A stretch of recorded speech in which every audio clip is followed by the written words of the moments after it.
Ito na nga pala yung araw na ililipat na namin yung mga lettuce sa mismong taniman. After transplant nga mga mare ay kinabukasan na rin namin sila na ilipat dito. Alas 5:30 na nga rin pala ito ng hapon. Ito talaga yung oras ng paglilipat namin mga mare para hindi sila ma-stress. Lalo na't napakainit pa naman ng panahon ngayon. At dito nga pala sa taniman namin mga mare, kaya namin magtanim dito ng 300 head of lettuce in a cup. At sa mga nagtatanong naman kung magkano namin ito nabibenta, 35 pesos per cup ang benta namin dito. Once a month nga lang pala ang harvest namin mga mare. So kayo na nga lang mag-compute kung magkano ang kinikita namin dito monthly. Hindi man ito kalakihan para sa iba, pero para sa amin mga mare ay napakalaking tulong nitong pagtatanim ng lettuce namin. At kahit papaano naman ay nakaipon kami, at malaking tulong nga ito sa pinagawa naming maliit na bahay. Dahil hydroponics nga pala mga mare ang paraan ng pagtatanim namin, syempre unang-una kailangan natin ng tubig. Tapos kailangan din natin ng medyo malaking lagayan. At dito lang naman natin iimbak yung tubig na gagamitin natin. At syempre hindi pwedeng mawala itong nutrients. At ito nga yung magsisilbing pagkain ng mga lettuce natin. Kailangan din pala natin ng air pump mga mare. At ito nga pala yung mga kadalasang ginagamit sa aquarium. Kailangan natin itong air pump mga mare para dumalo yung tubig papunta doon sa mga lettuce. At ayan mga mare, sineset up lang ito ni Daddy Jess. Naglalaro pala si TG ng mga oras na to. At nakita niya nga kami dito sa may itaas.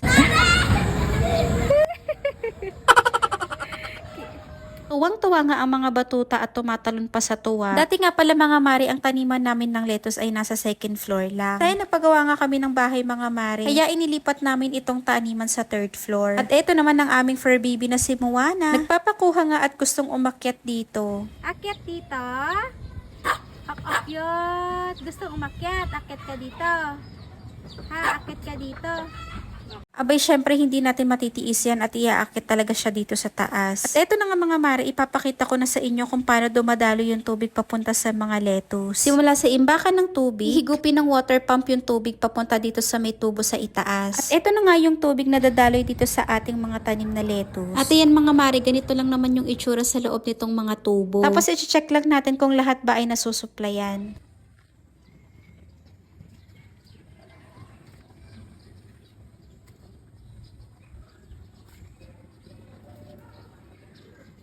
I-flex ko lang ulit sa inyo ang aming fur baby na si Moana. Tuwang-tuwa talaga siya dito sa taas at dahil mahangin kasi dito. Mabalik na tayo dito mga mare, ganito lang pala yung nagiging flow ng tubig dito sa ating taniman. Bali lumalabas ay running water ito. Kaya kung saan man nakapwesto ang ating mga tanim, kung sa may bandang dulo man, gitna or bandang unahan, ay talagang madadaanan at madadaluyan sila ng tubig. Sa bandang dulo naman ito mga mare, ito pala ang itsura. Dito nga ito lahat bumabaksak dito sa malaking tubo din.